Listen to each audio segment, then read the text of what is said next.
Doctor Anil Jain साहब, मैं आपके पास आपकी ओर आ रहा हूँ। ये चंपत राय ने कहा कि ये तो रामानंदियों का है और शैव या शाक्त धर्म में जो श्रद्धा रखते हैं या तो उनके फॉलोअर हैं, उनके तो ये है ही नहीं। तो ये सब बोलते हैं, तब ये भूल जाते हैं कि रामेश्वर मंदिर की स्थापना के पीछे यही कहा जाता है कि ये तो भगवान श्री राम ने उसकी स्थापना की थी। वो खुद जो है वो शिव के भक्त हैं। ये अर्जित है, ये अर्जित है। तो मतलब सब कुछ बेच के, मतलब घोड़े समेत सब कुछ बेच के सो दिए हैं क्या? क्या हो रहा है? मयूर जी, देखिए, इन लोगों को समझ ही नहीं है, ना धर्म की ना राम जी की। और मैंने तो स्कूल के समय में वो रामेश्वरम का मंदिर देखा है जहां राम जी ने शंकर भगवान की पूजा की थी, जो लंका में युद्ध करने से पहले। तो देखिए मयूर जी, हमारे घर में, जैसे अखिल जी ने बताया, मेरे पिताजी आर्य समाजी रहे, कट्टर आर्य समाजी रहे, मूर्ति पूजा बिल्कुल नहीं करते थे। और मेरी माता जी जो थी वो कट्टर सनातनी थी, वो राम जी को मानती थी, मंदिर जाती थी, घर में पूजा करती थी। तो हमें, जो मेरी माता, मैंने अपने जीवन में अपनी माता से बड़ा राम भक्त कोई नहीं देखा। मेरी माता ने मुझे ये बताया कि ये पूरा का पूरा जो ब्रह्मांड है वो राम जी ने बनाया है, ये पूरी दुनिया, और कण कण में राम जी बसते हैं। राम जी किसी एक मंदिर में बसते हैं या वहीं रहना चाहते हैं, ऐसी कोई बात नहीं है। वो तो इस पूरे ब्रह्मांड के कण कण में बसते हैं। और जो राम जी को मानता है, राम जी उसको मानते हैं। इवन एक मुस्लिम समाज के बहुत बड़े पोएट हुए हैं, अल्लामा इकबाल, उन्होंने भी कहा था कि है राम के वजूद पर हिंदुस्तान का नाच, है जी। राम के वजूद पर हिंदुस्तान को नाच, अहले नजर समझते हैं उसको इमाम हिंद। तो वो इस्लाम को मानने वाले, जो अल्लाह के अलावा किसको नहीं मानते, वो भी राम को बहुत महा मानते। और आर्य समाजी। बीच में सिर्फ इतना जोड़ दूं, ये वही हाँ अलामा इकबाल है जो आज की तारीख में पाकिस्तान बनने की जो मियाद रखी गई थी लियाकत अली खान साहब के साथ, उनमें से उनके साथ वो भी थे। और वही इकबाल है जिसने सारे जहां से अच्छा हिंदुस्तान लिखा था। जी जी जी, और राम जी के बारे में उन्होंने ये लिखा। और राम जी के बारे में भी उन्होंने उन्होंने हाँ। लिखा। अब राम जी को जहां तक मैं जानता हूं, जिसका इशारा प्रोफेसर साहब ने भी किया कि एक पता नहीं कोई संत, आजकल संत बहुत हो गए हैं, तो प्रोफेसर साहब ने जो बात की, आप राम जी की सेना देखिए। एक बात मैं और ऐड कर दूं, सारे जहां से मैं अच्छा हिंदुस्तान हमारा भी उन्होंने ही लिखा था। वही जी तो जी कहा जी। मैंने, वही तो कहा हाँ, मैंने। जी।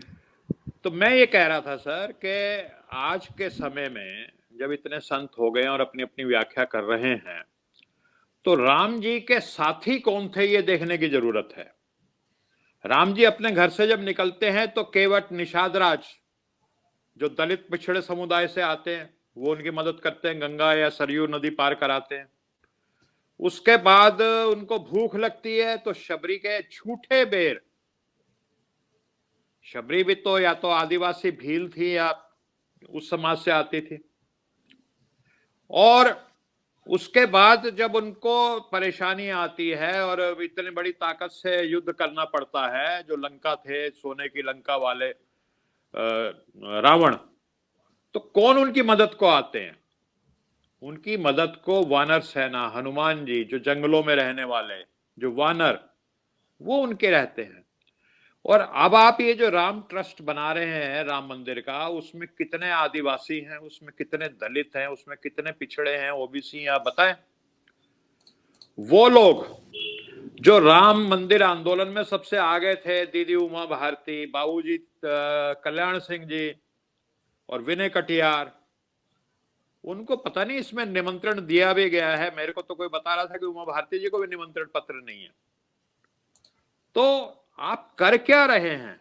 आप राम जी के उस पे, और ये जो अपने शंकराचार्य स्वामी अविमुक्तेश्वरा नंद, ये बिल्कुल सही बात कह रहे हैं कि आपने तो इस पूरे के पूरे समारोह को एक राजनीतिक अखाड़ा बना दिया। ये उनके शब्द है, मेरे शब्द नहीं है, ये शंकराचार्य जी के शब्द है कि आपने सर्वदलीय बुला रहे हैं, इसको राजनीति का अखाड़ा बना दिया। और बोले जल्दी क्या थी, मंदिर तो अभी बना नहीं है। रामनवमी आने को है, कोई ज्यादा समय नहीं, मार्च में रामनवमी आती है। आप क्या इसको रोक नहीं सकते थे? और ये स्वामी शंकराचार्य जी कह रहे हैं कि आप इसको इसलिए जल्दी कर रहे हैं क्योंकि आप इसका राजनीतिक लाभ उठाना चाहते हैं। कहीं आचार संहिता लग जाए, उसके बाद आप इसको कर नहीं पाएंगे, इसका राजनीतिक लाभ उठा नहीं पाएंगे। तो सबसे बड़ी चीज ये है कि आज के समय में आप सोशल मीडिया पे ट्रोल आर्मी को देख लीजिए जो अंधभक्तों की है, वो ये दिखा रहे हैं कि राम जी सिर्फ बीजेपी के थे। अरे राम जी जो जब थे तब तो बीजेपी का अस्तित्व ही नहीं था। जब राम जी रावण के साथ लड़ रहे थे तो क्या बीजेपी मदद को गई थी? तब हनुमान जी सारे आदिवासी जंगलों में रहने वाले उनके साथ थे। और सोल डिस्ट्रीब्यूटरशिप जिसको कहते हैं वो शो करने की कोशिश हो रही है। लेकिन मयूर जी, इस देश में रहने वाले लोग इतने भोले नहीं हैं। और अब तो शंकराचार्य जी ने भी कह दिया है। अच्छा, शंकराचार्य जी ने इससे आगे भी बढ़कर कहा, मैंने एक वीडियो और देखी कि कहां थे जब राम मंदिर का आंदोलन चल रहा था। प्रधानमंत्री जी की तरफ इशारा किया उन्होंने। बिल्कुल कि तब कहां थे? पूरा जब मुकदमा चल रहा था और सारी चीज थी, तब तो हम ही लोग थे। और उसके बाद वो शंकराचार्य का ट्रस्ट खत्म करके आपने इसको एक नया ही ट्रस्ट बना दिया। तो ये तमाम जो है ना मयूर जी, हमने एक चीज देखी, मैं अपनी बात को समाप्त कर रहा हूं, कि कर्नाटक में भी बजरंग बली जी का नाम लेकर के उनका अपना चुनाव जिसको कहते हैं राजनीति सिद्ध करने की कोशिश की गई। लेकिन क्या हुआ? बजरंग बली की गदा कहाँ चली आपने देखा। और ये एक जिसको कहते हैं कुचेष्टा जो हो रही है, इसका क्या नतीजा होगा, ये इसकी तरफ हमारे प्रोफेसर साहब ने इशारा कर दिया। जी अनिल जी, अब मैं आपकी थोड़ी एक छोटी सी टिप्पणी ले लूं। डॉक्टर अनिल जैन साहब, आपसे एक छोटी टिप्पणी ले लूं। जी हाँ, जी जी जी। इसी सिलसिले में आप कुछ आगे कहना चाहेंगे? नहीं, मेरे को तो देखिए सिर्फ इतना कहना है कि अब 22 जनवरी को जिस तरह से ये प्राण प्रतिष्ठा का कार्यक्रम हो रहा है, जिसको शंकराचार्य जी ने कह दिया कि ये शास्त्र सम्मत नहीं है, रामनवमी में होना चाहिए। अब दिन ही कितने बचे, रामनवमी तो मार्च में आने वाली है। तो एक जिसको कहते हैं एक नई डेफिनेशन क्रिएट कर दी गई है कि राम भक्त वही कहलाएगा जो 22 जनवरी 2024 को वहां अयोध्या में जाकर के उस राम मंदिर में जाकर के वो अपना मत्था टेकेगा। लेकिन माता शबरी को भगवान राम ने खुद बताया था कि भक्ति कैसे करनी है। जी।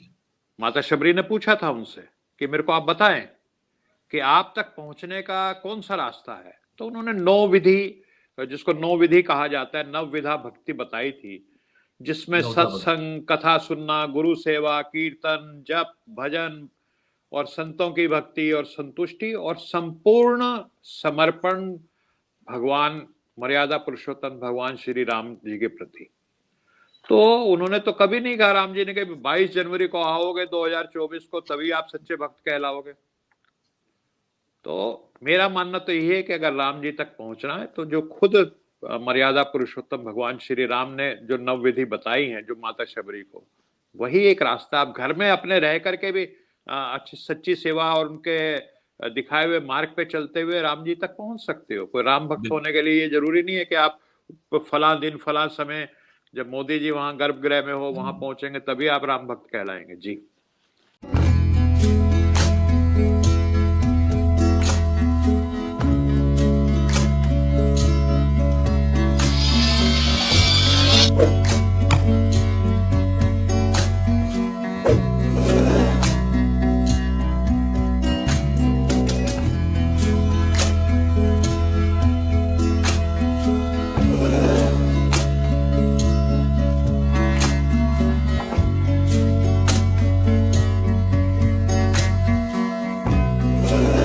you